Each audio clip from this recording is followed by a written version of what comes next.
గా చెప్పారు. అయితే 16 సంవత్సరాలు ఇంచుమించు. ఆ తర్వాత తన మారు మనసు పొందిన తర్వాత తనకి మహాలక్ష్మి తీసేసి మరియ అని పెట్టారు. ఆ అంటే మనది ఏంటి బాబు నాకు మరియ పెట్టారని. అసలు మరియ పేరు నీ గురించి నీకు తెలియదు మమ్మీ. మరియ చాలా గొప్ప సమర్పణ కలిగిన, అందులో ఉన్న బైబిల్లో ఉన్న ప్రతి మరియలో ఒక్కొక్క గొప్పతనం ఉంది అని చెప్పారు. సరే, ఇక్కడ ఉన్న మరియ బహుగా ప్రయాసపడిన మరి అన్నమాట. అంటే ఇక్కడ రిఫరెన్స్ మీ ప్రయాసం ప్రభునందు వ్యర్థం కాదనే వాక్య ప్రకారం మనం చూసుకుంటూ వెళ్తే క్రాస్ రిఫరెన్స్ గా బహుగా ప్రయాసపడింది. ఏ విషయంలో ప్రయాసపడింది? అసలు ఎవరు ఈ మరియా అంటే ఈవిడ ఈ రోమా మరియా అంట. అంటే ఈ రోమా మరియా తిను ఇది ఏ విషయంలో ప్రయాసపడిందంటే తన కోసం కాదు, తన కుటుంబ క్షేమం కోసం గాని తన ప్రయాసపడినట్టు కాదంట. ఏంటంట తన ప్రయాసము సంఘ క్షేమం కొరకు, సంఘం ప్రయోజనం కొరకు మరి ఆమె ప్రయాసపడినట్టు మనకి ఇక్కడ మరి హిస్టారికల్ బ్యాక్గ్రౌండ్ చెప్తుందని అంకుల్ వాళ్ళు చెప్పారు. కాబట్టి చూడండి ఇక్కడ ఏం అర్థమవుతుందంటే తను అలసిపోయేంత వరకు, సొమ్మసిల్లిపోయేంత వరకు కూడా ఆమె దేవుని యొక్క సంఘ క్షేమం కొరకు, ప్రయోజనం కొరకు ఆమె ప్రయాసపడింది అనేది మనం చూస్తున్నాం. అయితే రోమా సంఘానికి ఈ రోమా మరి అంట ఒక పిల్లర్గా నిలబడుతూ వచ్చిందంట. ఒక పిల్లర్ నిజంగా ఒక బిల్డింగ్ నిలబడాలంటే మరి పిల్లరే ఆధారం. అంటే ఈమె కూడా ఆ యొక్క పరిచర్యలో, సంఘ యొక్క విస్తరణలో, మరి సువార్త యొక్క దండయాత్రలో తన వంతు తాను బహుగా ప్రయాసపడుతూ వచ్చింది. ఒక రోజు ఇప్పుడు మనము ఈ రాత్రికాల సమయంలో ఒక ఛాలెంజ్ తీసుకుందాం. అంటే మనం ఒక పరీక్షించుకుందాం. మరి ఏ విషయంలో మనం శక్తి లోపం లేకుండా మనం ప్రభు పని కొరకు మనం ప్రయాసపడుతున్నామా? మరి మనం బల్ల తీసుకుంటున్నాం, మరి చక్కగా అన్ని బయటికి బాగానే కనిపిస్తున్నాం, కానీ లోపల దేవుడు వాగ్దానం మనం క్వైట్ టైం చేసుకుంటున్నప్పుడు దేవుడు మనతో ఈ రోజు ఈ పని చెయ్యి అన్నప్పుడు మనం ఆ పని కోసం ఎంత కట్టుబడి ఉంటున్నాం, ఎంత ప్రయాసపడుతూ ఉంటున్నాం, ఆత్మని ఎంత సంతోషపడుతూ ఉంటున్నాం, లేదా ఆయన సంతోష పెట్టకుండా దుఃఖపరుస్తున్నామా, ఆయన బాధ పెడుతున్నామా అనేది మనం ఒకసారి మనం పరీక్షించుకుందాం. కాబట్టి ఒకవేళ నిజంగా మనం ప్రయాసపడితే గనక 1 కొరింథీ 15 ప్రకారము మీ ప్రయాసం ప్రభునందు వ్యర్థం కాదు అని వాగ్దానము మరి మన ఎడ నిజంగా నెరవేరినట్లే, ఇంకా మన స్థిరము కదలని వారంగా ఉన్నట్టే. కాబట్టి ప్రియులరా, ఇక్కడ నుండి మనం ఒక అప్లికేషన్ నేర్చుకోవాలి.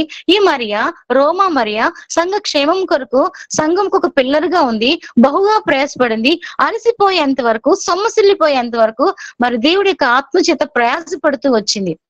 అయితే ఇప్పుడు సువార్త విషయంలో బహిరంగ సువార్త చెప్పే రోజులు ఇప్పుడు మనకు లేవు. ఎందుకంటే చెప్పినా మన పని అయిపోతుంది. సరేలేండి, ఇప్పుడు ఎక్కువగా ఒకవేళ వద్దు అని చెప్పి మనం మానేద్దామా? అలా కూడా లేదు. ఎందుకంటే రోమా ప్రభుత్వం ఎంత శ్రమలు పెట్టినప్పుడు కూడా మరి సంఘ చరిత్రలో వాళ్ళు ఎంతో ప్రయాసపడ్డారు. రోమా దేశమే, రోమా ప్రాంతమే మారిపోతూ వచ్చింది. అయితే ప్రియులరా, బహిరంగ సువార్త లేదు కదా అని మనం మానడానికి వీల్లేదు. ఏంటంటే పర్సనల్ గా వ్యక్తిగత సువార్త మనం తప్పకుండా చేయాల్సింది.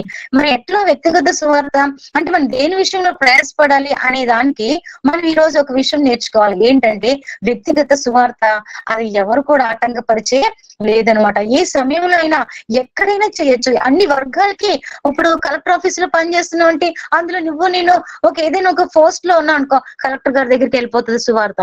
లేకపోతే ఒక పోలీస్ డిపార్ట్మెంట్ లోనో, ఒక హెల్త్ డిపార్ట్మెంట్ లోనో, ఒక టీచింగ్ లో ఉన్నా, ఎక్కడున్నా, లేకపోతే ఒక స్వీపర్ పని చేస్తున్నావా, లేకపోతే హోమ్ మేకర్ గా ఏ పని చేస్తున్నప్పటికీ కూడా, ఇంటిగా ఇల్లాలుగా ఉన్నప్పుడు కూడా, నైబర్స్ ఎక్కడికైనా మరి ఏ ప్రాంతంలో ఏ సమయంలోనా, ఎలాంటి అరబిక్ కంట్రీస్ లైనా, నార్త్ ఇండియాలోకైనా మరి ప్రతి ఒక్కరికి కూడా సువార్త అందగలిగినది ఏ సువార్త అంటే అనేకమైన సువార్తలు ఉన్నాయి. ఇంటింటి సువార్త, బహిరంగ సువార్త ఎన్నో ఉన్నాయి. ఆ సువార్తల్లో వ్యక్తిగత సువార్త చాలా ప్రయోజనకరంగా ఉంటది. దీన్ని మనం నిర్లక్ష్యం చేయకూడదు. అరే ఈ రోజు ఈ ప్రభుత్వం వచ్చేసింది, బీజేపీ ప్రభుత్వం వచ్చింది, లేకపోతే ఆ ప్రభుత్వం వచ్చింది, మనకు అనవసరం. వాళ్ళు దేవుడి యొక్క ఆధీనంలో వాళ్ళు నిలబెట్టుకున్నారు. కాబట్టి ఇక్కడ మన చుట్టూ అరసిస్తున్నామని మన చేతులు ముడుచుకోవడానికి మనం ఉండకూడదు. ఎందుకంటే వ్యక్తిగత సువార్తకి ఒక ఎగ్జాంపుల్ ఏంటంటే భిక్షగాడు, ఆయనకి ఆహారం దొరికినప్పుడు పక్కవాడు భిక్షగాడికి చెప్తాడు, అరే అక్కడ అన్నం ఉంది, మీరు వెళ్ళి తెచ్చుకోండి, అక్కడ ఫంక్షన్ అవుతుంది, భలే వెరైటీస్ ఉన్నాయి, ఎన్నో ఉన్నాయి, మీరు వెళ్ళి తెచ్చుకోండి అన్నప్పుడు మరి వాళ్ళు వెళ్ళి తెచ్చుకుంటారు. నిజమే, మనం ఆత్మ సంబంధంగా మనం భిక్షగాళ్ళమే, మన ఆత్మ సంబంధంగా దరిద్రుడమే. అయితే క్రీస్తు ధనవంతుడైన వాడు మనల్ని ధనవంతులుగా చేయడానికి తను దరిద్రులకు వచ్చేసాడు. కాబట్టి మనకి ఆ యొక్క భిక్ష పెట్టాడు దేవుడు. మనం 10 మందికి మనం చెప్పొద్దా? చెప్పాలి. ప్రతి ఒక్కరికి కూడా మనం సువార్త చెప్పాలి. మరి ట్రైన్ లో వెళ్ళినా, బస్సులో వెళ్ళినా, లేకపోతే ఎక్కడ మనం ఆటోలో వెళ్ళినా, మనం వెళ్ళిపోయే లోపల, దిగిపోయే లోపల మన జీవితం ద్వారా, మన పెదవుల ద్వారా దైవాత్మ శక్తి చేత మరి తోటి వ్యక్తులకి రక్షకుడిని పరిచయం చేయాల్సిన బాధ్యత నీ నా మీద ఉంది. కాబట్టి డిఎల్ మూడీ గారు ఒక మాట చెప్తూ వచ్చారు. ఏంటి అంటే ఆ వ్యక్తిగత సువార్త అంట. మరి మనం అంటే ఇప్పుడు ఫర్ ఎగ్జాంపుల్ నేను ఒక హిందువుని, నన్ను మీరు నాకు సువార్త చెప్పారు. చెప్పి చెప్పి చెప్పి చెప్పి చెప్పి చాలా సార్లు చెప్పారు. చెప్పి చెప్పి నన్ను సంవత్సరంలో ఒక విశ్వాసం చేసేసారు అనుకో. అంటే అజ్ఞానంగా ఉండి అంధకారంలో ఉన్న నా జీవితానికి సువార్త ద్వారా, ప్రేమ ద్వారా, ఆతిథ్యం ద్వారా, ఆ తర్వాత ఇక అన్ని రీతిలుగా నన్ను ప్రేమించి నాకు ఆదరణ అన్ని చేసి, ఇక నేను మీ ప్రేమకి, మీ ఆదరణకి నేను తట్టుకోలేకపోయాను. దేవుని యొక్క కృప ద్వారా నేను రక్షణ పొందేసి ఇక విశ్వాసగా మారిపోయాను. అట్లా ప్రతి ఒక్క వ్యక్తి, ప్రపంచంలో ఉన్న ప్రతి క్రైస్తవుడు కూడా ఒక వ్యక్తిని మారుస్తే చాలంట 8 సంవత్సరాలకి ఈ ప్రపంచం క్రైస్తవ దేశంగా మారిపోద్దంట. డిఎల్ మూడీ గారు చెప్పిన మాట. అంటే ఒక వ్యక్తిని కూడా మార్చలేనంత దౌర్భాగ్యం, జస్ట్ ఏదో అట్లా చెప్పేసి వచ్చేస్తున్నాం గాని, మరి నోటి మాటతో చెప్పేస్తున్నాం గాని క్రియలు లేనట్టుగా కూడా ఈ కాలం ఉంది అనేది మనం అది నమ్మాల్సిందే. కాబట్టి ప్రియులారా, క్రియలు లేని విశ్వాసం మృతతుల్యమే. కాబట్టి డిఎల్ మూడీ గారు చెప్పినట్లు సంవత్సరానికి ఒక్క వ్యక్తినైనా మనం రక్షణలోకి, ఆత్మీయతలోకి, విశ్వాసంలోకి నడిపించుకుంటూ, ఇప్పుడు అన్ని బిజినెస్ ఏమైనా వచ్చినాయి, చైన్ సిస్టమ్, నువ్వు ఒక్కడిని చేరిస్తే మనకు డబ్బులు వస్తాయంట. అది ఒక బిజినెస్, అంతకంటే గొప్ప బిజినెస్ కదండి మనది. కాబట్టి నిషేధించబడిన ప్లేస్లైనా మరి ఎక్కడైనప్పటికీ కూడా ఎక్కువ ఫలితాన్ని వ్యక్తిగత సువార్త ఉంది. కాబట్టి మనం బహుగా ప్రయాసపడాల్సిన బాధ్యత ఈ రాత్రికాల సమయంలో ప్రభువైన యేసుక్రీస్తు వారు చెప్తున్నది ఏంటంటే, వ్యక్తిగత సువార్తను మనము ఎక్కడ కూడా నెగ్లెక్ట్ చేయకూడదు. దీనికి ఎంత ఎక్కువ ఖర్చు కూడా కాదండి. ఎందుకంటే ఇప్పుడు బహిరంగ సువార్త గాని, లేకపోతే గ్రౌండ్ మీటింగ్ గాని పెట్టేటప్పుడు చాలా డబ్బులు అవుతాయి, మనం అందరం వేసుకుంటాం. అయితే దీనికి అసలు డబ్బులు అవసరం లేదు. ఎక్కువ ఒక కప్ ఆఫ్ టీ, ఒక జస్ట్ కాఫీ, టీ ఇచ్చేసి జస్ట్ కూర్చుని వాళ్ళ బాధలు విని ఉంటే వాళ్ళు తప్పకుండా మారి 99%, 100% కూడా మారే ఆ ఖర్చు కూడా దీనికి ఎక్కువ కాదు. దానికి మనకి ఎగ్జాంపుల్ పరమైన యేసుక్రీస్తు వారే కదా. ఆయన ఒంటరిగా మరి ఆయన దగ్గరికి నికోదేము వచ్చాడు. ఏంటి రాత్రికాలం వచ్చావు అని అనలేదే. ఆయనకి ఎన్నో సందేహాలు వచ్చినప్పుడు రక్షణ గురించి, మరి తిరిగి జన్మించే విధానంలో మారు మనసు గురించి తను చెప్పినప్పుడు ఆ రాత్రి కాలంలో కూడా ఎంతో ఓపికతో నికోదేముకి మరి వాస్తవమైన సత్యాన్ని బయలుపరిచాడు. ఇదేంటి నువ్వే బోధకుడు కదా అని తెలీదా అన్నప్పటికీ కూడా ఎంత సామరస్యంగా తనని రక్షించుకోగలిగినాడు యేసుప్రభు. ఆయనకే ఒక మంచి, యేసుప్రభు వారే మనకు ఒక మంచి మోడల్. సమరయ స్త్రీ రక్షించుకోవడానికి లోకమంతా వెలివేసింది, అంతా ధృవీకరించి ఆమె చరిత్రను బట్టి, ఆమె జీవితాన్ని బట్టి. కానీ ఆ ఒక్క వ్యక్తిని రక్షించుకోవడానికి నిట్ట మధ్యాహ్నం మండుట ఎండలో మరి ఆయన వెళ్ళి ఆమెను రక్షించుకోగలుగుతూ వచ్చాడు. ఆమెతో మాట్లాడి ఆమె కూడా ఆయనతో ఎక్కువ మాట్లాడింది. వాస్తవమైన సత్యంలోకి ఆమె కూడా వచ్చేసింది. అలాగే పొట్టి జక్కయ్య మరి అన్యాయస్తుడు, తనను కూడా మరి తన పైన ఉన్నాడు పొట్టి జక్కయ్య చెట్టు మీద, తన వైపు తన దృష్టి. అంటే ఒక వ్యక్తిని రక్షించుకోవడానికి ఆయన ఎంత శ్రద్ధ తీసుకున్నాడు. అంత మాత్రమే కాదు ప్రియులరా, మరి ఆయన కొండ మీద ప్రసంగం చేసినప్పుడు, మరి ఎక్కడైనా బహిరంగ చెప్పినప్పుడు యేసుప్రభు వారు కొన్ని వందల మంది తండోపతండాలుగా వచ్చినప్పుడు ఆయనకి ఎంత శ్రద్ధ ఉందో, ఎంత బాధ్యత ఉందో, ఎంత ఇష్టంగా ఆయన వచ్చిన పర్పస్ ని అక్కడ నెరవేరుస్తూ వచ్చాడో, ఒక వ్యక్తిని కూడా అదే మనసుతో, అదే కాన్సెప్ట్ తో ఆయన చెప్పుకుంటూ అనేకుల్ని ఒంటరిగా కూడా రక్షించుకోగలుగుతూ వచ్చాడు. కాబట్టి మన వ్యక్తిగత సువార్తను మనం అసలు నెగ్లెక్ట్ చేయకూడదు అనే వాస్తవమైన సత్యాన్ని మనం ఇక్కడ గమనించాలి. అంత మాత్రమే కాదు, మరి యేసుప్రభువే ఆయన చేసి ఆపేశారా? లేదు. యేసుప్రభుతో ఉన్న శిష్యులు కూడా, వాళ్ళు కూడా మరి పర్సనల్ ఇవాంజలిజం, వాళ్ళు కూడా వ్యక్తిగత సువార్త వాళ్ళు కూడా ఫాలో అవుతూ వచ్చారు. గురువు గారి దగ్గర నేర్చుకుంటూ వచ్చారు, వాళ్ళు ఫాలో అవుతూ వచ్చారు. ఆంద్రియా ఏం చేశారు? పేతురు గారిని తీసుకొచ్చారు. ఆంద్రేయ పరిచర్య ఎక్కువగా మనకి కనబడకపోవచ్చు, కానీ ఒక వ్యక్తిని తన సహోదరుని తీసుకొచ్చాడు. భూలోకాన్ని తలకిందులు చేసే వ్యక్తిని తీసుకొచ్చాడు. కాబట్టి మనం చెప్పినప్పుడు అందరూ రావట్లేదు, ఎక్కువ మంది రావట్లేదు అని మనము భయపడినక్కర్లా, బాధపడినక్కర్లా, మనం కలవరపడక, నేను అసలు ఒక్కరు ఇంతమంది చెప్పిన ఒక్కరు కూడా చర్చికి రావట్లేదు, బాప్తిజం కూడా తీసుకోవట్లేదు అని మనం భయపడక్కర్లా. ఒకే ఒక్క వ్యక్తి అయినా మన జీవితంలో పేతురు లాంటి వ్యక్తి తగులుతాడేమో, కాబట్టి మనం భయపడద్దు. ఆంద్రియ పేతురుని తీసుకొచ్చాడు, భూలోకాన్ని తలకిందలు చేశాడు. ఇక మన పేతురు స్టైల్, పేతురు యొక్క స్టోరీ మనకి తెలుసు కాబట్టి. అంతే కదా, ఫిలిప్పి నతన్యేలుని తీసుకొచ్చాడు కదా. ఇక పేతురు కొర్నేలు ఇంటికి విషయం వెళ్ళేటప్పుడు కూడా ఆ ఒక్క వ్యక్తి కోసం మొదటి కొంత సందిగ్ధంలో ఉన్నప్పుడు దేవుని యొక్క దర్శనం ద్వారా మరి అక్కడ అంతా దేవుడి యొక్క ఆధీనంలో ఆ పరిస్థితుల్ని తను గమనించి వెళ్ళినప్పుడు అక్కడ ఇంటి వారి దగ్గర ఎంత పరిశుద్ధాత్మ దేవుడు అక్కడ దిగి రావడం, అనేకులు అక్కడ మారు మనసు పొందడం మనకి ఇక్కడ కనబడుతూ వస్తుంది. అంటే ఒక్క కొర్నేలు విషయంలో ఒకడే కదా అని అనుకోలా, ఆ ఒక్క వ్యక్తి కోసం దేవుడు చెప్పిన మాట వెళ్ళాడు, అక్కడ అనేకులు ఉంటూ వచ్చారు. సువార్థికుడైన ఫిలిప్పి కూడా అంతే కదా, ఆయన కూడా నపుంసకుడైన అతను గురించి మరి వెళ్ళమన్నప్పుడు దేవుని ఆత్మ వెంటనే అక్కడికి వెళ్ళినప్పుడు ఆయన యెషయా గ్రంథం చదివినప్పుడు అర్థం కానప్పుడు మరి ఎంత పరిగెట్టుకుంటూ వెళ్ళాడండి. ఇక్కడ మనకు పాయింట్ అది, పరిగెట్టుకుంటూ వెళ్ళాడు. అయితే ఆయన సువార్త చెప్పినప్పుడు ఆటంకం లేకపోతే నాకు బాప్తిజం ఇవ్వ అన్నాడు. ఆ కొంతసేపులో ఆయన ఎంత సువార్త చెప్పాడు. దేవుడు ఆత్మకి లోబడినప్పుడు అక్కడ దైవ కార్యం జరుగుతుంది అనేది మనం ఇక్కడ అంటే ఫిలిప్పి గారు, సువార్థికుడైన ఫిలిప్పి ఆ నపుంసకుడికి చెప్పడానికి ఎంత శ్రద్ధ చూపించి పరిగెట్టుకుంటూ తన ప్రయాస పడుతూ వచ్చాడు. ఆ తర్వాత ఆయన ఆ నపుంసకుడు వెళ్ళి ఆ దేశానికి సువార్థికుడిగా మరి మొదటి సువార్త అందించినట్టు మనకి ఇక్కడ కనబడుతుంది. కాబట్టి పౌలు కూడా చెరసాల నాయకుడు కూడా ఆయన సువార్త చెప్తూ వచ్చాడు. అప్పుడు ఆయన ఒక వ్యక్తి మరి ఆ ఇంటి వారందరూ కూడా రక్షణ పొందుతూ వచ్చారు. కాబట్టి ఏ వ్యక్తిని కూడా మనము మరి నిర్లక్ష్యం చేయకూడదు. మన దగ్గరకు వచ్చిన ప్రతి వ్యక్తిని కూడా దేవుడు ఆత్మచేత పంపించినట్టున్నాడు అని చెప్పి ప్రార్థన చేసుకుని దేవుని నడిపింపు ప్రకారం ఏం చెప్పాలి, సాక్ష్యం చెప్పాలా, ప్రేమగా చూసి ఎట్లా ఫస్ట్ హ్యాండిల్ చేయాలి, ఎట్లా మూవ్ అవ్వాలి, దేవుడి యొక్క కృపను పొందుకుని మనము వ్యక్తిగత సువార్త చేయాలి అనేది మనం. తర్వాత ఇంకా ఏంటి అంటే సంఘ చరిత్రలో కూడా యేసు ప్రభు గారు చేసినది మనం చూసాము. వ్యక్తిగత సువార్త ఆయన శిష్యులైన వాళ్ళు కూడా చేసింది కూడా మనం చూసాము. ఆ తర్వాత సంఘ చరిత్రలో ఒక్కసారి మనం వెళ్తే పీటర్ బౌలర్ అని ఒక ఆయన ఉన్నారు. ఆయన షిప్ లో ప్రయాణం చేస్తున్నారు. షిప్ లో ప్రయాణం చేస్తున్నప్పుడు ఆయన పని ఆయన చేసుకుంటూ ఏదో చదువుకుంటూ ఉండొచ్చు కదా. కానీ ఆత్మలో దైవ కార్యము జరిగిన వారికి పక్క వాళ్ళకి సువార్త అందించాలని తపన, ఆరాటం ఉంటది అనమాట. కాబట్టి పీటర్ బౌలర్ గారికి తన పక్కనున్న జాన్ వెస్లీ గారికి చెప్తున్నారు, ఆర్ యు బోర్న్ అగైన్ అంటున్నారు. అంటే తిరిగి జన్మించావా అంటే, అయ్యా నేను పాస్టర్ ట్రైనింగ్కి వెళ్తున్నాను అయ్యా అంటున్నారు.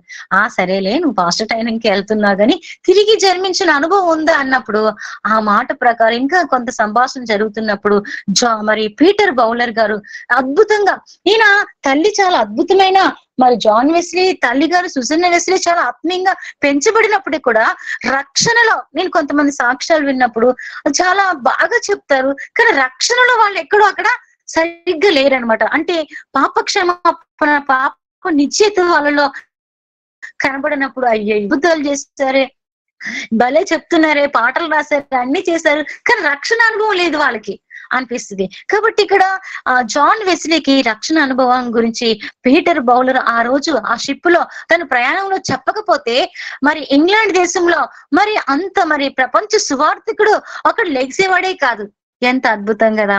జాన్ వెస్లీ సువార్థకుడు అవడానికి తన పక్కనున్న వ్యక్తిని పీటర్ బౌలర్ మరి జాన్ వెస్లీని కదిపాడు. ఏం చేస్తున్నావు, ఎక్కడికి వెళ్తున్నావు, అసలు ఎంత ప్రేమగా ఆప్యాయతగా మాట్లాడుంటాడో కదా. మరి జాన్ వెస్లీని రక్షించుకున్నాడు, అద్భుతమైన సువార్థకుడు. అయితే ఒక రోజు మరి ఒక అమెరికా నుండి జాన్ వెస్లీ ఆ సమాధిని చూడడానికి టూర్ కి వెళ్ళారంట. అయితే టీచర్ అంతా చూపించేసి మాస్టరు ఏం చేశారంటే బస్ ఎక్కేశారు, ఇంకో ప్లేస్ కి వెళ్ళాను. ఒక అబ్బాయి తక్కువ ఉన్నాడు. ఏంటి అబ్బాయి తక్కువ ఉన్నాడు, ఎక్కడున్నాడని అక్కడ ఆ టీచర్స్ సార్స్ అందరూ ఎదుగుతా ఉన్నారు. అయితే ఆ అబ్బాయి 16 ఏళ్ళు, మరి ఎంత నాకు వయసు సరిగ్గా తెలియదు, ఆ అబ్బాయి జాన్ వెస్లీ యొక్క సమాధి దగ్గర కూర్చుని ప్లీజ్ డూ ఇట్ అగైన్ అని ఆ అబ్బాయి ప్రార్థన చేస్తున్నాడంట, కన్నీరు కారుస్తున్నాడంట. ఎవరైతే వెతకడానికి వెళ్ళారో ఆ యొక్క ప్రార్థన విని తిను కూడా దుఃఖంతో ఏకీభవించి ఆమెను చెప్తూ వచ్చాడంట. అయితే ఆ అబ్బాయి మరి మనకి ఎవరు బిల్లీ గ్రహం గారు. కాబట్టి ఈ బిల్లీ గ్రహం గారు ఆ సమాధి దగ్గర ఆయన ప్రార్థన చేశాడు. మళ్ళీ ఆ ఉజ్జీవాన్ని ఇవ్వయ్యా అన్నాడు. ఆ సమాధి దగ్గర కూడా ఆ జీవం, ఆ ప్రభావం వచ్చిందండి. ఎంత అద్భుతం కదా! కాబట్టి పీటర్ బౌలర్ గారు చేతులు ముడుచుకొని బుక్ చదువుకుంటూ నాకెందుకులే, నా పక్కోడే ఏం చేస్తే నాకెందుకు. ఇప్పుడు మనమైతే ఎక్కడికైనా పోతే ఫోనే.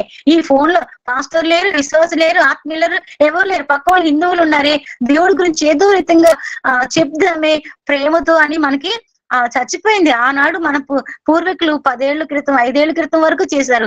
ఇప్పుడు ఇది వచ్చేసినాక ఫోన్ల మీదే, అక్కడ ట్రైన్ లో ఉన్నా ఎక్కడున్నా మనది మనమే చూసుకుంటున్నాం.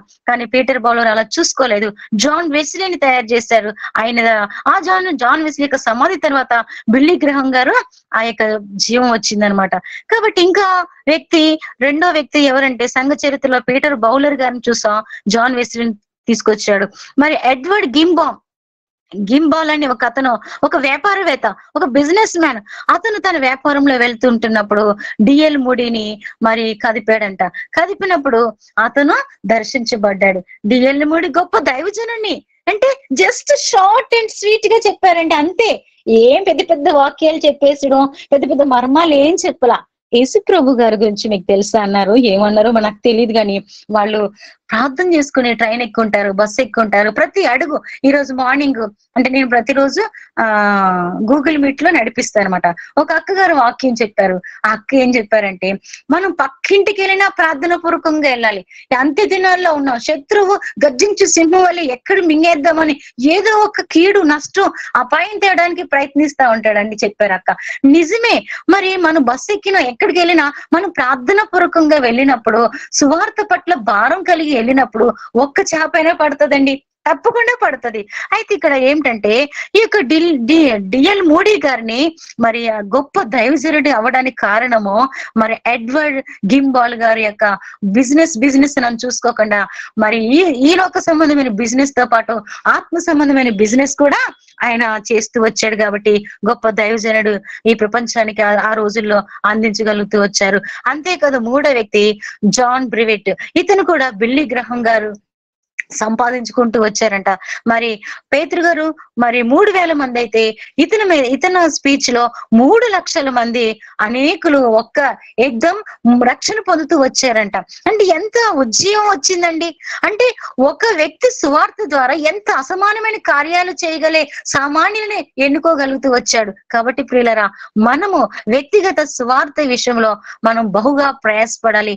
మరియ నుండి నేర్చుకునే విషయం ఏంటంటే వ్యక్తిగత సువార్తను మనం తప్పకుండా చేయాలి. అంతేకాదు 4వ వ్యక్తిగా మరి సంఘ చరిత్రలో మరి జాన్ ఆర్ మార్ట్ అని ఒక వ్యక్తి ఉన్నాడు. అతను కూడా తన సువార్తలో మరి జార్జ్ ముల్లర్ గారికి మరి సువార్త చెప్పారు. ఈ జార్జ్ ముల్లర్ గురించి మనం అద్భుతంగా కామన్ గా ఆయన పాపులర్ అన్నమాట. ప్రతిసారి మిషనరీస్ గురించి చెప్పాలంటే ఎంతో గొప్పగా మనం చెప్పుకోవచ్చు. మరి ఎంతో మంది 10,000 మంది, ఎన్ని వేల మందికి అనాథ పిల్లలకి ఆశ్రయం ఇచ్చి విశ్వాసముతోనే తన జీవిత యాత్రని కొనసాగిస్తూ వచ్చాడు. దీని అంతటికి కారణం జాన్ ఆర్ మార్ట్ గారు వ్యక్తిగత సువార్త ద్వారా జార్జ్ ముల్లర్ కి అందించడం ద్వారా మరి గొప్ప కార్యం జరుగుతూ వచ్చింది. తర్వాత ఆర్యన్ చోరీ అని ఒక వ్యక్తి ఉన్నాడు. అతను తన జీవితంలో అంట 5వదిగా అతను, ప్రభువా నన్ను వాడుకుంటావా, నన్ను తీసుకుంటావా, ప్రభువా నన్ను వాడుకుంటావా, నన్ను తీసుకుంటావా, ఈ భూమి మీద నేను బ్రతికి అన్నం భోజనం చేయడము, పడుకోవడము, లేవడము, ఈ భూ సంబంధమైన పని కోసం నన్ను రక్షించుకున్నావు ప్రభు. మీ ఏర్పాటు ఏంటి, మీ ఉద్దేశం ఏంటి, అనాథ సంకల్పంలో ఏ ఉద్దేశం చేత నన్ను మీరు నిర్ణయించారు, సో దాన్ని బట్టి నన్ను ముందుకు సాగించండి, లేదా ఈ భూమి మీద బతికి వేస్ట్, నన్ను తీసుకోండి అని ఎంతో రోషంగా కసిగా ప్రభువుని అడుగుతూ వచ్చాడు. ఎందుకు వచ్చిందా, ఎలా వచ్చిందా కసి, అంత తపన, అంత వేదన, అంత ప్రభు కొరకు ఆరాటం ఎలా వచ్చిందంటే బాల్యంలోనే తన తల్లి తన కుమారుడికి మరి రక్షణ విషయంలో నశించిపోయే ఆత్మల పట్ల భారము, ప్రభు యొక్క రాకడ కొరకు సిద్ధపాటు, ఇదంతా బాల్యంలోనే తన తల్లి బోధించేసిందంట. కాబట్టి తనకు ఒక వయసు వచ్చింది, తనకు ఒక హృదయంలో భారం వచ్చినప్పుడు ప్రభుతోనే అడుగుతున్నాడు, ఓ ప్రభు ఇదేంటి, ఏదో చెప్పడం రావడం కాదు, ఆత్మలు పట్టడం నాకు భారం ఉంది, ఒకవేళ నువ్వు ఆత్మలు ఇవ్వకపోతే నేను భూమి మీద ఉండి వేస్ట్, నన్ను తీసుకో అన్నాడు. ఏంటి అసలు ఆ రోషం, ఆ కసి ఉందా మనకి? మరి ఒక తల్లిగా మనం కూడా మన పిల్లల్ని ఎప్పుడైతే మరి బిబ్లికల్ ఫౌండేషన్ అన్ని మనం వేసేస్తున్నాం అనుకో చిన్న వయసులోనే, పెద్దయినాక మరి ఆరెంజ్ చోర్ లాంటి వ్యక్తులు తయారవుతారేమో. పాల్ యాంగ్చో గురించి మనకు తెలుసు. ఒక సండే స్కూల్ పాప మరి తనకు సువార్త చెప్పడం ద్వారా మరి అతను కూడా ప్రపంచంలో అతిపెద్ద సంఘంగా మనకి ఉంది అనేది మనం వింటానే వస్తున్నాం. మరి ఉదయం 4-5ంటికి లేచి వాళ్ళు ప్రార్థన చేసేవారంట. అందుకని ప్రపంచంలో అతిపెద్ద సంఘంగా పేరు పొందుతూ వచ్చింది. దాని అంతటికీ అంత పెద్ద సేవకుడు, అంత పెద్ద సంఘం ప్రపంచంలోనే అన్ని ఆత్మలు కావడానికి కారణం ఒక చిన్న పాప. కాబట్టి ప్రియులరా, ఈ యొక్క బహుగా ప్రయాసపడిన మరియ నుండి నేర్చుకున్నది ఏమిటి అంటే, మరి వ్యక్తిగత సువార్త, అలసిపోయేంత వరకు, సమస్యల్లిపోయేంత వరకు, సంఘ క్షేమం కొరకు మరి తను ప్రయాసపడుతూ వచ్చింది. సంఘ ప్రయోజనం కొరకు ప్రయాసపడుతుంది. సంఘం ఎత్తబడే రోజు రాబోతుంది. సంఘంలో నీ ద్వారా ఎన్ని ఆత్మలు చేర్చబడ్డాయి.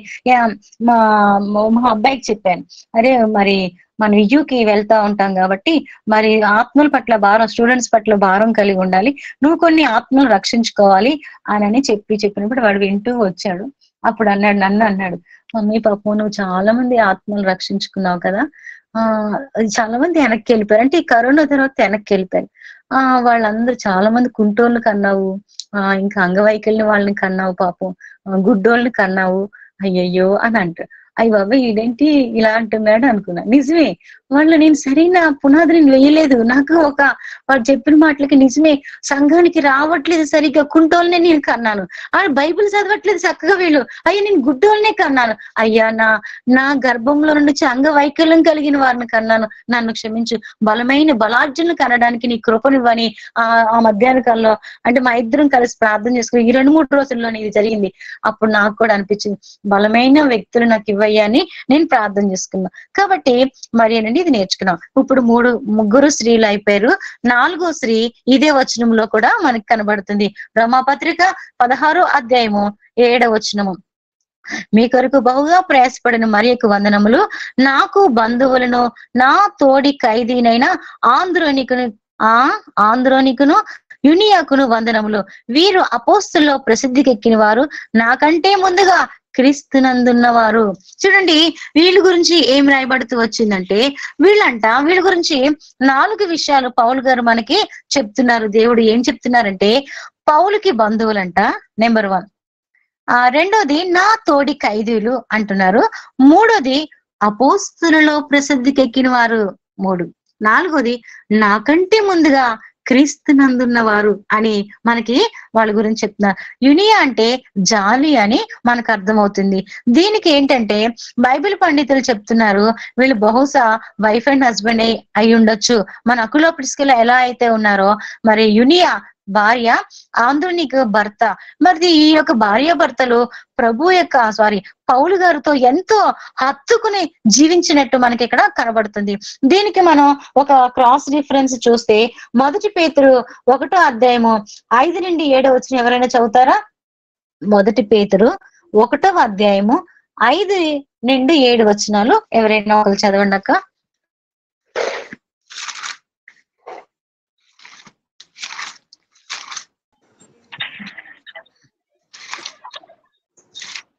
కడవరి కాలమందు బయలుపరచబట్టుకు సిద్ధముగానున్న రక్షణ మీకు కలుగునట్లు విశ్వాసము ద్వారా దేవుని శక్తి చేత కాపాడబడు మీ కొరకు ఆ స్వాస్యము పరలోకమందు భద్రపరచబడి ఉన్నది.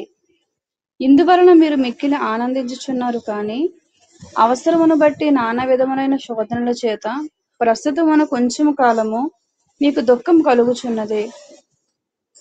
నశించిపోవు సువర్ణం అగ్ని పరీక్ష వలన శుద్ధపరచబడుచున్నది కదా, దానికంటే అమూల్యమైన మీ విశ్వాసము ఈ శోధనల చేత పరీక్షకు నిలిచినదై యేసుక్రీస్తు ప్రత్యక్షమైనప్పుడు మీకు మెప్పును మహిమయు ఘనతయు కలుగుటకు కారణమగును.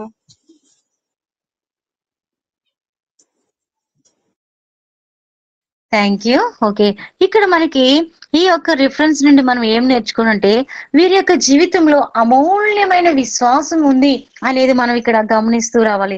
చూడండి, అమూల్యమైన విశ్వాసం ద్వారా వారు కాపాడబడుతూ వచ్చారన్నమాట.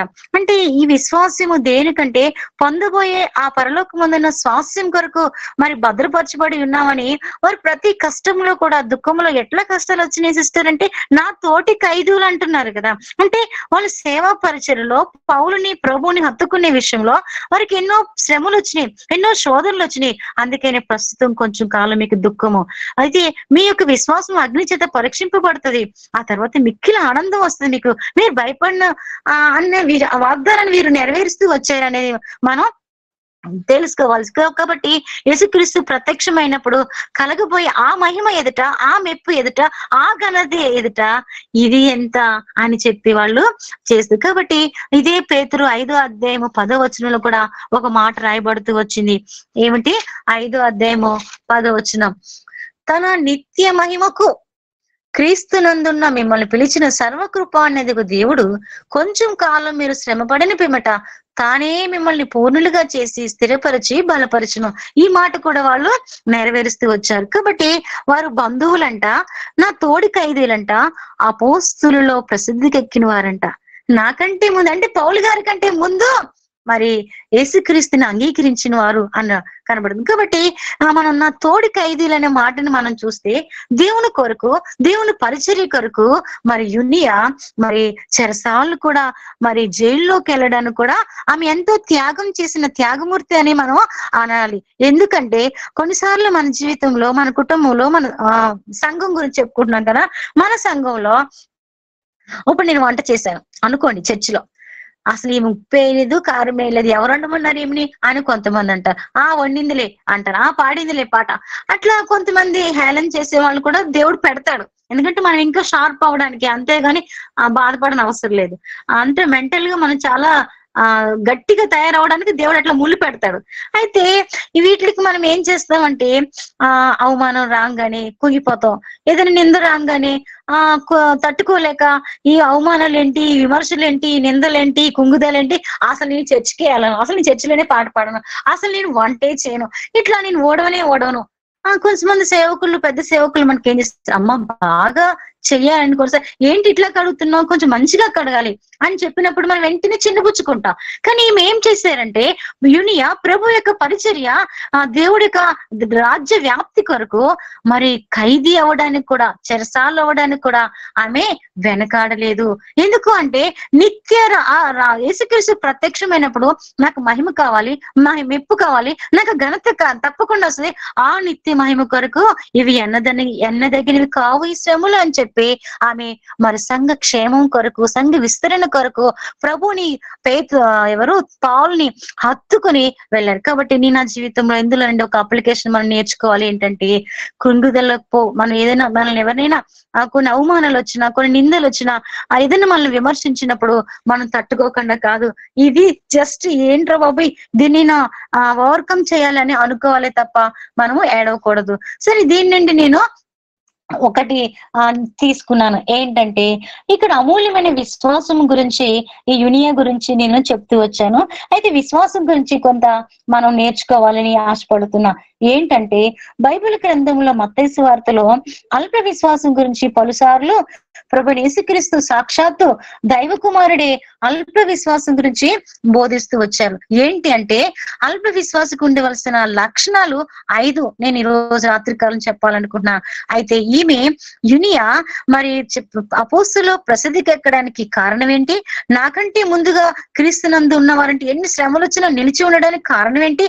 నా తోడి ఖైదీలు ఉండడానికి కారణం ఏంటంటే వారు అమూల్యమైన విశ్వాసము ఉంచారు కాబట్టి వాళ్ళు చరిత్రలో మరి దైవ గ్రంథంలో వారు స్థిరంగా వారి పేరు రాయబడుతూ వచ్చింది. ప్రియులరా, నిత్యత్వంలో మనం వెళ్ళినప్పుడు నా పేరు, మనం చేసిన క్రియలు అక్కడ కనబడాలంటే మొట్టమొదటిగా ఫస్ట్ స్టెప్ విశ్వాసం ఉండాలి. సరే, నీకు విశ్వాసం ఉందా?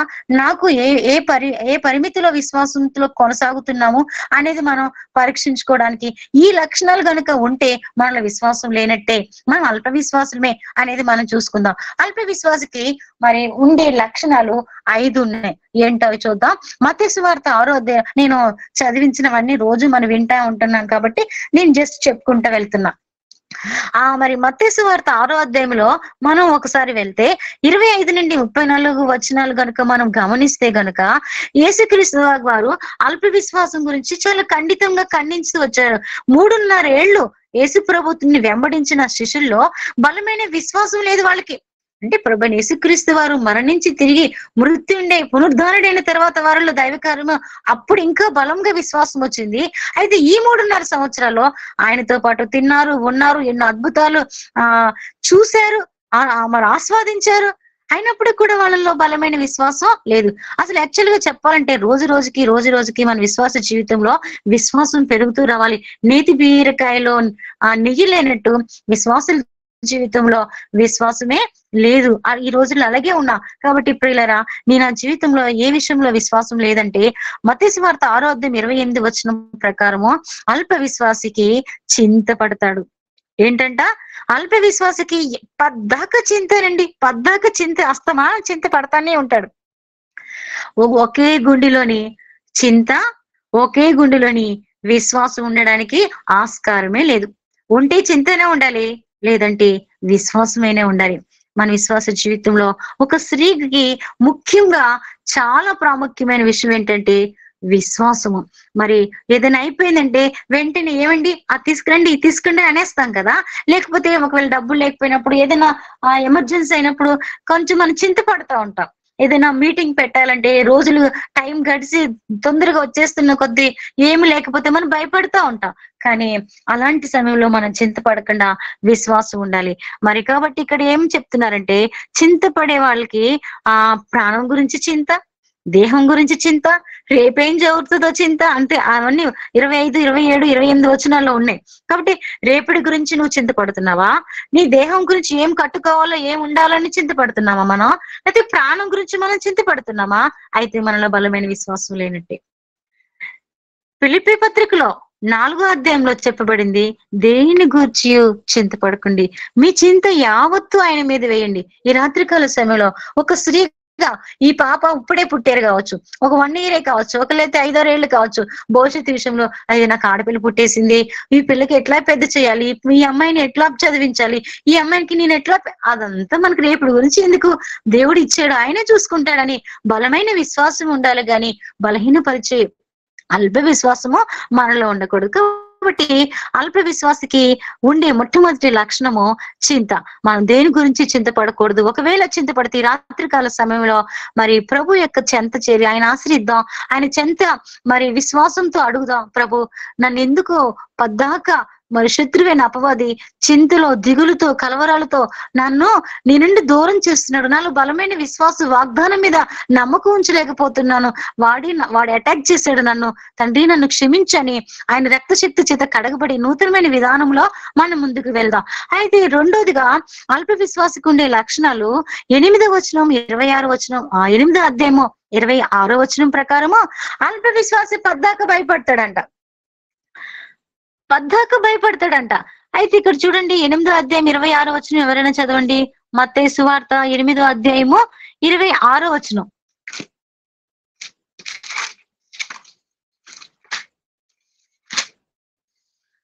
మత్తయి 8:26. నేను చదవండి. అందుకైన అల్ప విశ్వాసులారా ఎందుకు భయపడుచున్నారని వారితో చెప్పి లేచి గాలిని సముద్రమును గద్దింపగా మిక్కిలి నిమ్మలమాయెను. అవును, ఇక్కడికి ఏం కనబడుతుందంటే అక్కడ చిన్న ధోని ఉంది, పెద్ద తుఫాన్ వచ్చేసింది. అయితే ఇక్కడ మరి నిజంగా వాళ్ళు శిష్యులు భయపడుతున్నారు. వాళ్ళకి అర్థం కాలేదు ఏమిటి అంటే ఆ ధోనిలోని యేసు ప్రభు ఉన్నాడనే విషయం వాళ్ళకి అర్థం కాలేదు. కాబట్టి అందుకైన అల్ప విశ్వాసులారా ఎందుకు భయపడుతున్నారు? భయం. అసలు యాక్చువల్ గా చెప్పాలంటే కీర్తనల గ్రంథం 89వ అధ్యాయము 9వ వచనం ప్రకారం సముద్రపు పొంగుని అణిచివాడు అని రాయబడింది. ఏంటంట సముద్రపు పొంగును అణిచివాడు. అరే, అంతటి మహనీయుడు, మహాత్యం కలిగిన దేవుడు, సర్వేశ్వరుడు, సర్వసృష్టికి ఆధార సంభూతుడైన వాడు నీ పడవలోనే ఉన్నాడు, నా జీవితంలోనే ఉన్నాడు, మన హృదయంలోనే ఉన్నాడు. మరి ఎక్కడైతే వినయముతో తగ్గించుకుంటామో వాళ్ళ హృదయంలో ఉంటాడు. కాబట్టి మనం భయపడని అవసరం లేదు. ఎలాంటి పరిస్థితులు వచ్చినా మరి ఏంటంట సముద్రం కుల్లాలమైపోయినా, అలల చేత మరి కొట్టబడిన, తాకిన మనం భయపడిన అవసరం. మనలోనే ఉన్నాడు. నీలో ఉన్నవాడు లోకంలో ఉన్నవాని కంటే గొప్పవాడు. అంతటి గొప్ప దేవుడు నా హృదయంలో ఉన్నాడు. కాబట్టి దేని విషయంలో మనం భయపడే అవసరం లేదు. ఆయనకి మనం సరెండర్ అయిపోతే గాలిని గద్దించి షటప్ యువర్ మౌత్ అన్నాడు. గాలిని గద్దించినట్లు మన పరిస్థితిని ఆయన గద్దిస్తాడు అనే విషయాన్ని మనం ఇక్కడ చూస్తాం. కాబట్టి ఇక్కడ ఎవరు భయపడతారంట? ఏంటంట ఎవరు భయపడతారు అంటే మనం ఒక మాట ఇక్కడ ఒకటి రాసుకోవాలి. ఏంటంట తక్కువ నమ్మకం ఉన్న వాళ్ళకి ఎక్కువ భయం ఉంటది. మళ్ళీ చెప్పున, తక్కువ నమ్మకం ఉన్న వాళ్ళకి ఎక్కువ భయం ఉంటది. కాబట్టి సముద్రం లాంటి పరిస్థితులు, పెద్ద తుఫానులు, గాలి వాన ఇలాంటివి వచ్చినప్పుడు, కొట్టబడినప్పుడు మనమే ఈ చుట్టూ పరిస్థితులను మనం చూస్తే మనకు భయం వచ్చేస్తుంది. ఈ శత్రువులను చూసినప్పుడు మనకి భయం వచ్చేస్తుంది.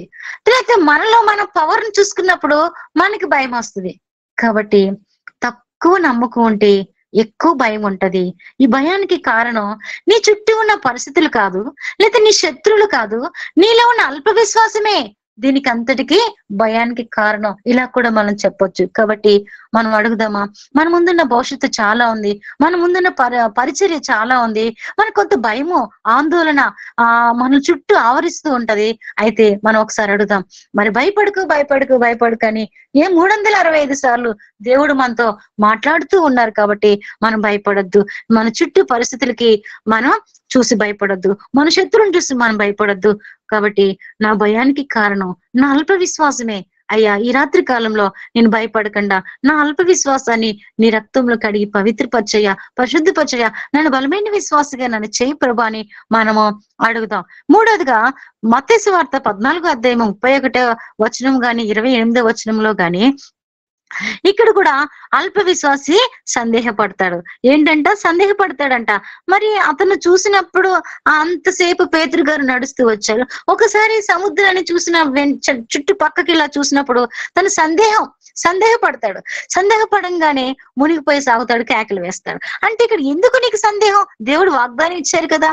దేవుడు జగతి పునాది వేయబడకుండా అనాథ సంకల్పంలో ఒక పని నిమిత్తం నేను నిర్ణయించినప్పుడు, నిన్ను బయటికి తీసుకొచ్చినప్పుడు నీకెందుకు సందేహం? దేవుడు చూసుకుంటారు కదా.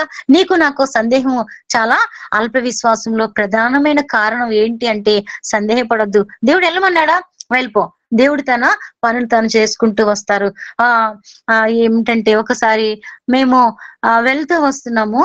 మొన్నే మీకు చెప్పానో లేదో, పూణే వెళ్తున్నాను పాపం తీసుకుని. నేను పూణే వెళ్తున్నప్పుడు ఏం జరిగిందంటే, మరి ఇక్కడ మేము ట్రైన్ ఎక్కాము.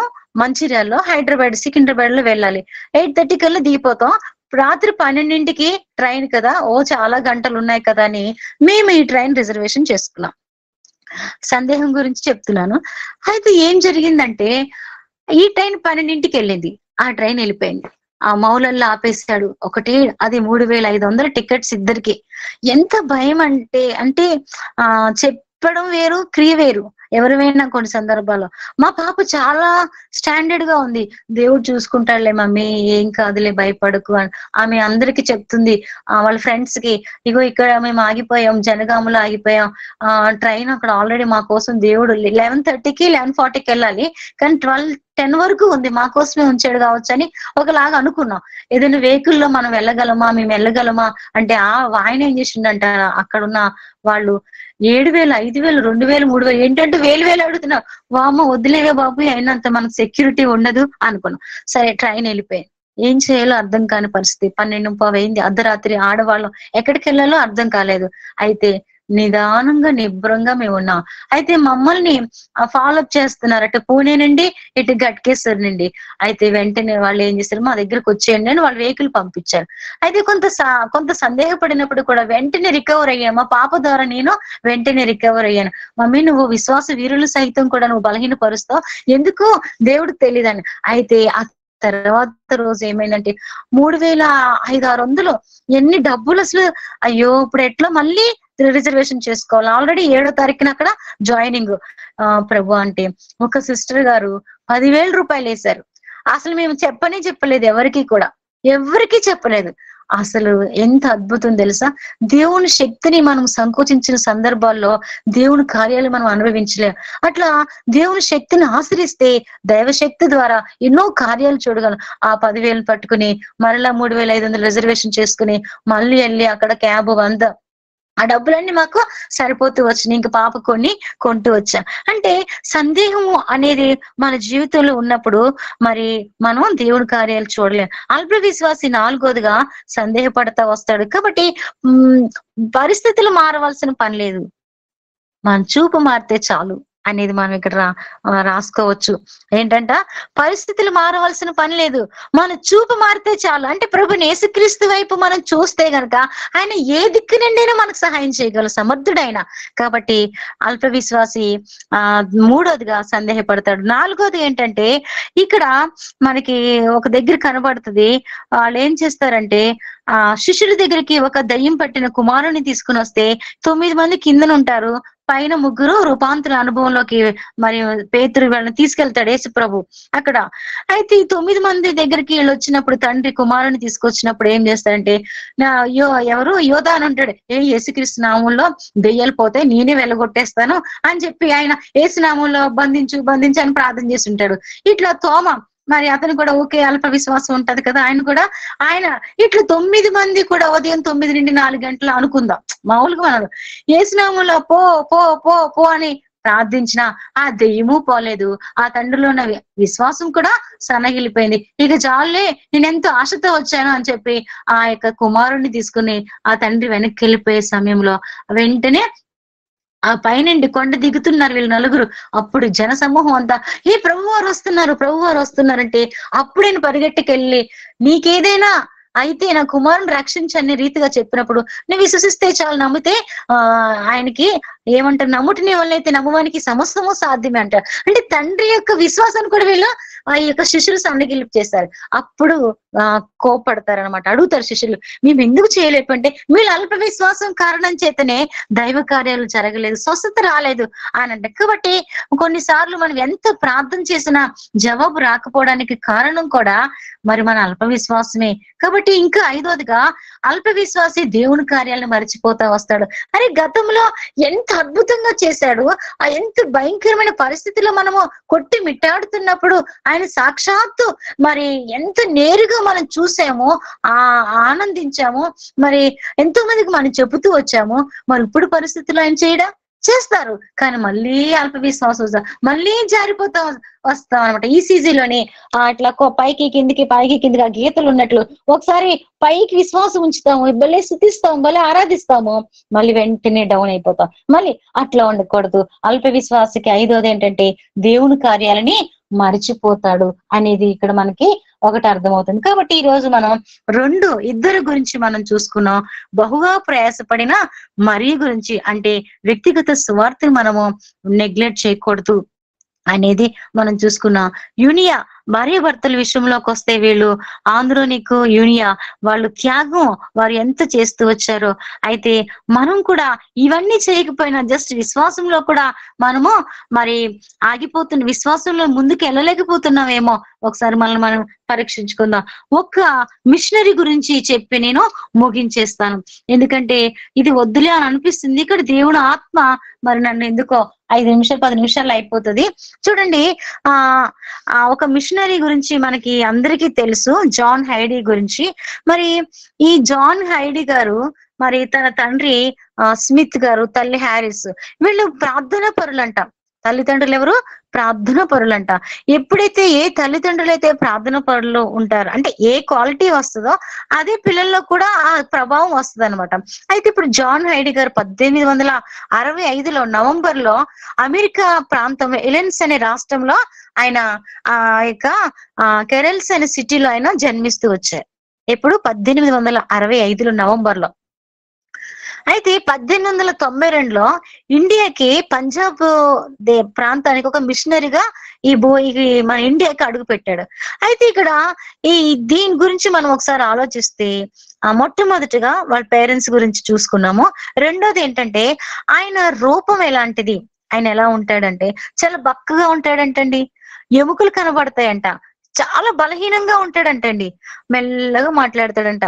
అంటే ఎట్లా అంటే బాగున్నావా అంట, అసలు అది వినపడదు అనమాట ఆయన మాట్లాడితే, అంత స్లోగా ఆయన మాట్లాడతారంట. ఇంకా ఏం చేస్తారంట ఆయన మాటలు కూడా తడుముకుంటూ ఇప్పుడు నాకు కూడా నత్తి అనమాట, కొంతవరకు పోయినట్టుంది ప్రభు కృపను బట్టి, తడుముకుంటూ ఆయన మాట్లాడతాడంట. ఇంకా ఏంటంటే వినికిడి శక్తి కూడా చాలా తక్కువ అంట. ఫర్ ఎగ్జాంపుల్ హైడి గారు అని పక్కకి వెళ్ళి గట్టిగా అరవాలంట. అంటే వినికిడి శక్తి కూడా ఆయనకి తక్కువగా ఉంది అనేది మనకి ఇక్కడ కనబడుతుంది. అయితే ఇండియాకి మరి మిషనరీగా రావాలని తన హృదయంలో ఎంతో ప్రభువైన యేసుక్రీస్తు వారు భారం పెడుతూ వచ్చారు. అయితే ఏం చేశాడంటే తనకున్న హృదయంలో ఉన్న భారాన్ని బట్టి ఆయన పెద్దల దగ్గరికి వెళ్ళి ఆలోచన చెప్పారు. ఏమని, అయ్యా మరి దేవుడు నన్ను మిషనరీగా ఇండియాకి వెళ్ళమంటున్నారు అంటే వాళ్ళు ఏం చెప్పారంటే అక్కడున్న సంఘ పెద్దలు వాళ్ళు సందేహిస్తూ వచ్చారు ఆయన్ని.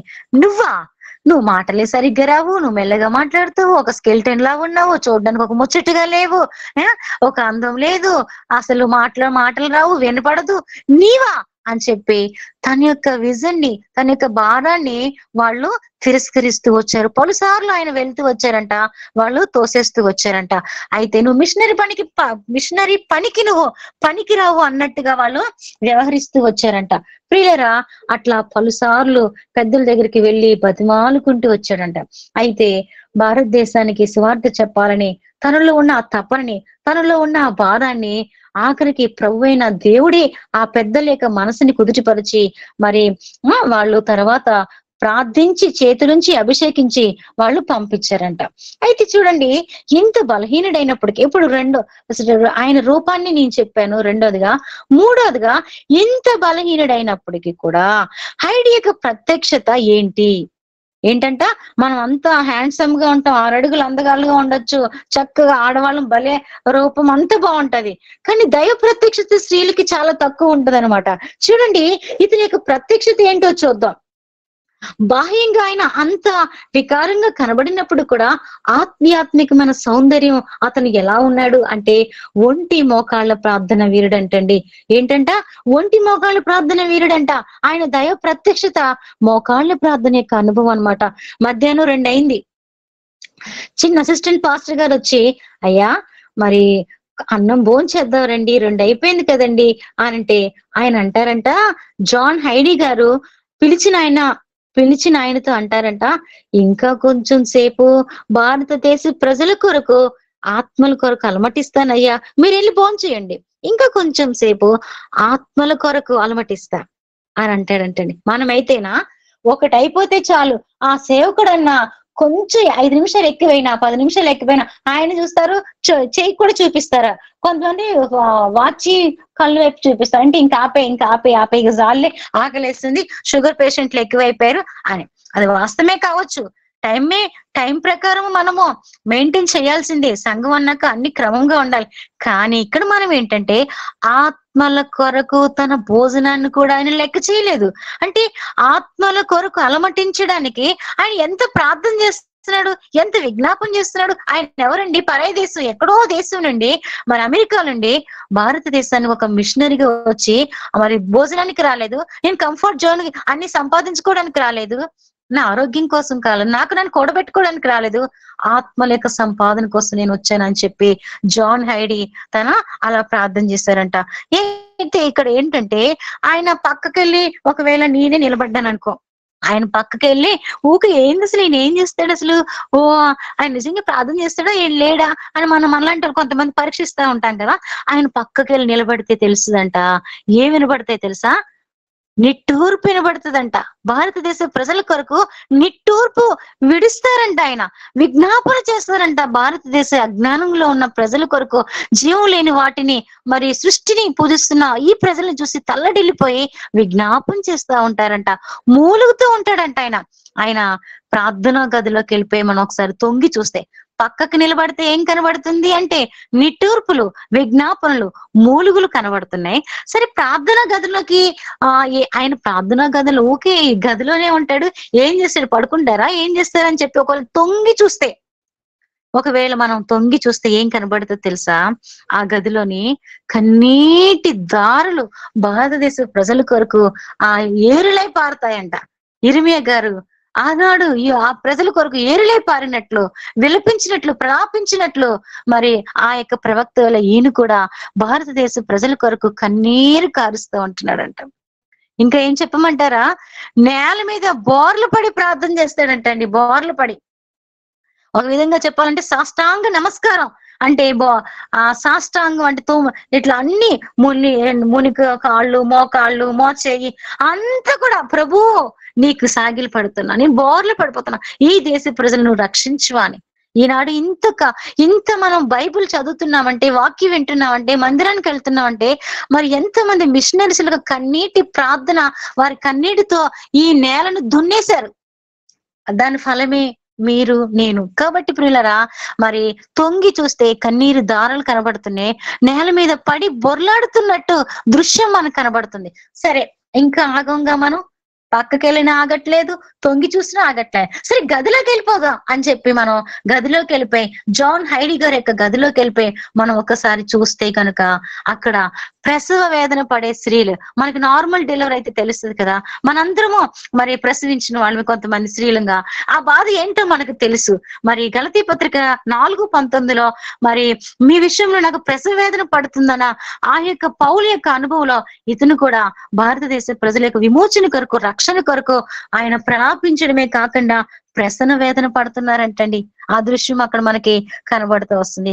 దేవుని సన్నిధిలో ఎడతెగక ఆయన మోకాళ్ళ మీద ఉండి ప్రార్థించడం ద్వారా ఆయన మోకాళ్ళు కాయలు కాస్తూ వచ్చాయంట. మనము నార్త్ ఇండియా లేకపోతే ఇప్పుడు కూడా మనకి ఆంధ్ర తెలంగాణలో కూడా వచ్చేసింది. ఎంత మరి విరోధ భావం కలిగి ఉన్నారో మరి దేవుని మీద. వాళ్ళ కోసం విరోధుల కొరకు RSS, BJP, బజరంగ దళ్, శివసేన ఇట్లా ఎన్నో గ్రూప్స్ ఉన్నాయి. వాళ్ళ కోసం ఒక పూట ఉపవాసం ఉండి మోకాళ్ళ నుండి మనం ప్రార్థన చేస్తున్నామా? ఆయన భారతదేశ ప్రజల విమోచన కొరకు వారి కోసము మోకాళ్ళు కాయలు కాసేంత వరకు ఆయన ప్రార్థన చేశాడంట. ఇట్లా మోకాళ్ళు మీద ఉండడం ద్వారా ఆయన ప్యాంట్స్ అన్ని, ఇప్పుడు బ్రదర్స్ ప్యాంట్లు వేసుకుంటారు కదా, ఈ ప్యాంట్లన్నీ ఏం చేశాయంటే పద్దాక ఈ మోకాళ్ళ దగ్గర చిరిగిపోతూ వచ్చేవంట. మోకాళ్ళు వేసి వేసి వేసి ఆ మోకాళ్ళ దగ్గర ఉన్న బట్ట, క్లాత్ చిరిగిపోతూ వచ్చేదంటండి. ఏంటండి, ఆయన అమెరికాలో ఎంతో సౌకర్యము, సుఖ విలాసంగా బ్రతకవలసిన ఆయన ఈ దేశ ప్రజల కొరకు ఎంత ప్రయాసపడుతూ వచ్చారు. ఒకసారి బహిరంగ సభలో పిలవడానికి, వాక్యం చెప్పడానికి ఆయన స్పీకర్ గా పిలిచారంట. పంజాబ్ రాష్ట్రంలో అతను స్పీకర్ గా పిలిచారు. నాలాగా గంటన్నర చెప్పలా, మనం ఎంతసేపు చెప్తాం కదా. ఆయనంట 21 రోజులు ప్రార్థన చేశాడంట. ఎన్ని రోజులు? 21 రోజులు ప్రార్థన చేసి సిద్ధపడి ఎన్ని గంటలు వాక్యం చెప్పారు తెలుసా? జస్ట్ 15 minutes మాత్రమే ప్రసంగం చేశారంటండి. అంటే తన ప్రార్థనా జీవితం గురించి నేను చెప్పాను, ఇప్పుడు తన వాక్య పరిచర్య గురించి చెప్తున్నాను అనమాట. 15 నిమిషాలు మాత్రమే తన ప్రసంగంలో ఏముందంటే తన అనుభవాలు ఉన్నాయండి. మనం ఎప్పుడైనా వాక్య పరిచర్య చేసేవాళ్ళు అనుభవాలతో కూడిన ఆ మాటల్లో జీవం ఉంటది. ఎదుటి వారికి అది ఎంతో ప్రభావం అనేది వస్తుంది అనేది మనం ఇక్కడ నేర్చుకోవాలి. అయితే తన ప్రార్థన అనుభవాలు చెప్తూ వచ్చారంట. పాపాన్ని ఎలా జయించగలిగానో, దేవుడు నాకు ఎలా సహాయం చేస్తూ వచ్చాడో ఆ రెండో విషయంగా తను చెప్తూ వచ్చారంట. మూడోదిగా 1 గంట సేపు ప్రార్థన చేసుకుందామా మనం అన్నారంట. ఏంటంట, 3 విషయాలు అక్కడ బహిరంగ సభలో కొన్ని వేల మంది అక్కడ మరి వాళ్ళు వచ్చారు. 21 రోజు ప్రార్థన చేసి సిద్ధపడిన తర్వాత 15 నిమిషాల ప్రసంగంలో 3 పాయింట్స్ రేజ్ చేస్తూ వచ్చారు. ఒకటి, ప్రార్థనలో తన అనుభవాలు చెప్పారు. పాపాన్ని నేను జయించలేకపోయాను, ఎలా జయించాలో నాకు అర్థం కాని పరిస్థితిలో దేవుని యొక్క సహాయం కోరుకున్నప్పుడు, అంటే సులువుగా చిక్కులు పెట్టే పాపం అబద్ధం కావచ్చు, లేకపోతే ప్రార్థన చేయకుండా పడుకోవడం కావచ్చు, భోజనం చేయి ఎక్కువ తిండిపోతులకు దైవ ప్రత్యక్షత ఉండదన్నమాట. మన సదోమ గుమార గురించి ఒకసారి చూద్దాం. అందులో మరి సిస్టర్ సదోమ గుమార అని ఎస్కేల్ లో ఉంటది అనమాట. అంటే తిండిపోతులకి దైవ ప్రత్యక్షత తక్కువ ఉంటది. అంటే చూడండి, ఇతను సులువుగా చిక్కులు పెట్టే ప్రతి పాపాన్ని నేను ఎలా జయించాలో నాకు అర్థం కానప్పుడు దేవుని సహాయం కోరుకున్నప్పుడు నాకు విజయం ఇచ్చాడు అని తన అనుభవాలు చెప్పారు. గంట సేపు మనం ప్రార్థన చేసుకుందాం అనే మాటలో గంట సేపులోని కొన్ని వందల మంది, వేల మంది పశ్చాత్తాపడి దొర్లాడి ప్రలాపించారంట. కన్నీటి ప్రార్థన చేసి వారి పాపాన్ని ఒప్పుకుంటూ వచ్చారండి. ఆనాటి అక్కడ ఒక అగ్ని జ్వాలలు అక్కడ వచ్చాయంట. కాబట్టి ప్రియులరా, ఆ తర్వాత మారు మనసు పొంది రక్షణ పొందిన వాళ్ళలో అక్కడ ప్రార్థన గుంపులు తయారవుతూ వచ్చినాయి. అంటే కొంతమందిగా ప్రార్థన ప్రేయర్ వారీస్ తయారవుతూ వచ్చారంట. చూడండి, తన పరిచర్యకి రహస్యం ఏంటంటే మోకాళ్ళ జీవితం యొక్క అనుభవం. సరే, ఎంత ఉజ్జయం వచ్చిందండి. ఈనాడు మనం ఎంత ప్రసంగాలు చేసినా, 3000 ప్రసంగాలు చేసినా ఒక్కడు కూడా మారట్లేదు. ఒక్క ప్రసంగానికి 3000 మారుతూ వచ్చారు. అంటే మనలో ఆ దేవుడితో మనకి కమిట్మెంట్ లేదు, సరైన సత్సంబంధం దేవుడితో మనకు లేదు. ఏదో చెప్పేస్తున్నాం, వెళ్ళిపోతున్నాం, వస్తున్నాం, మనకు మనం ఉబ్బిపోతున్నాం, బాగా చెప్పామంటే ఇక కొండెక్కేస్తున్నాం. కానీ సరైన గ్రహింపులు మనం చేయలేకపోతున్నాం. మన పరిచర్యలో ఉజ్జీవం రావట్లేదు. ఏంటి కారణం?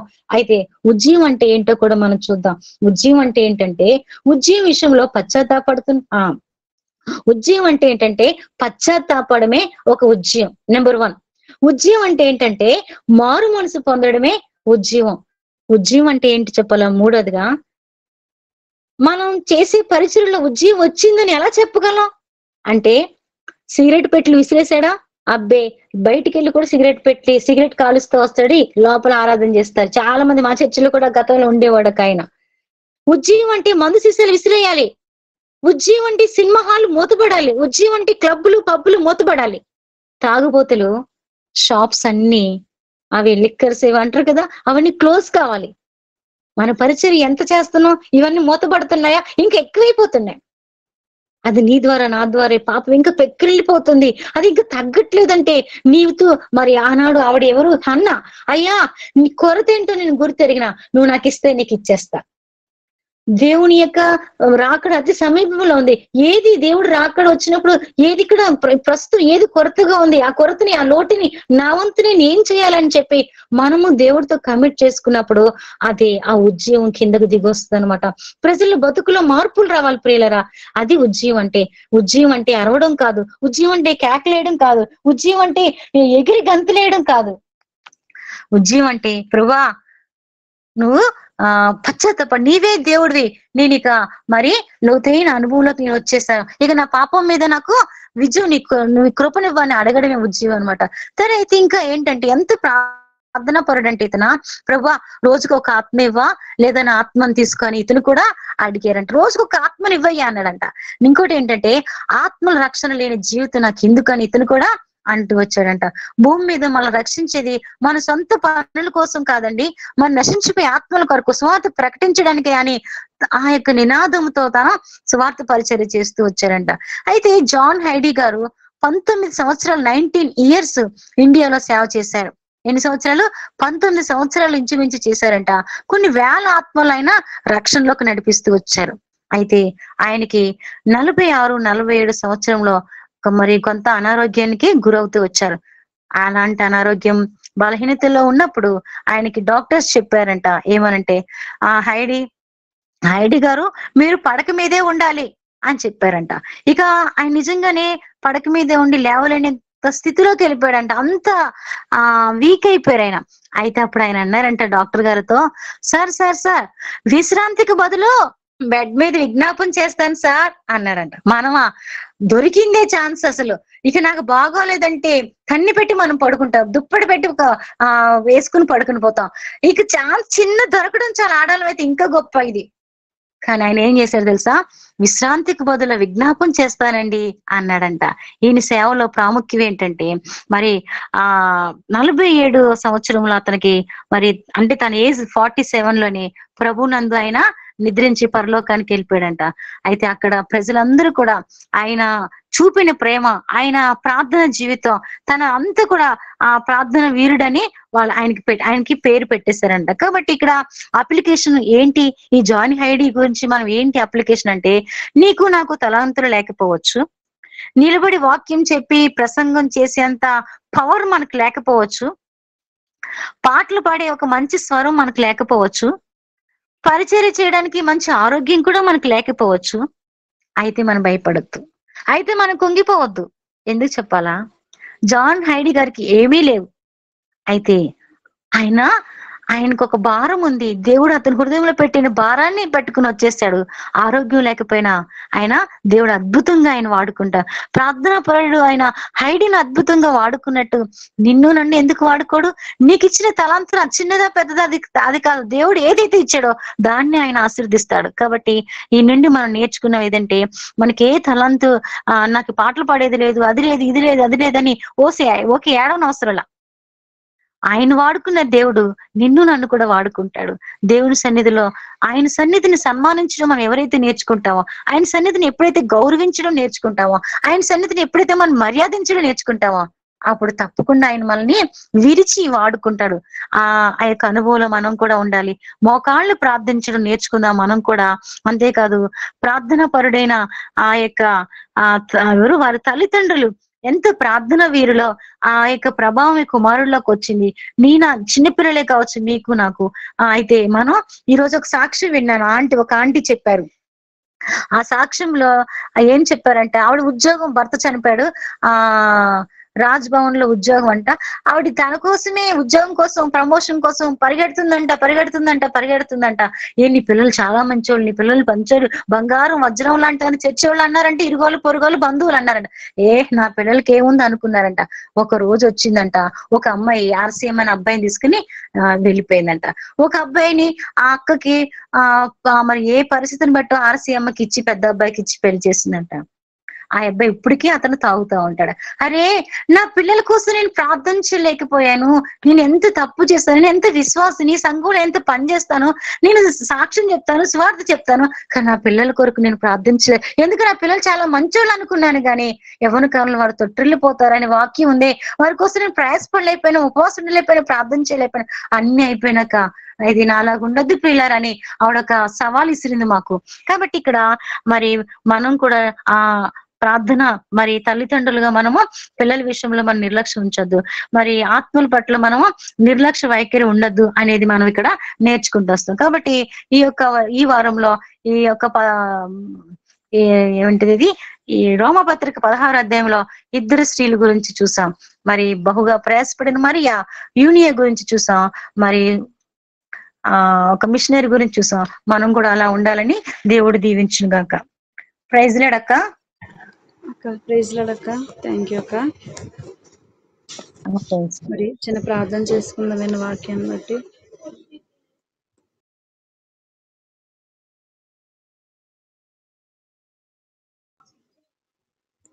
స్తోత్రం తండ్రి, మహాపరిశుద్ధుడా.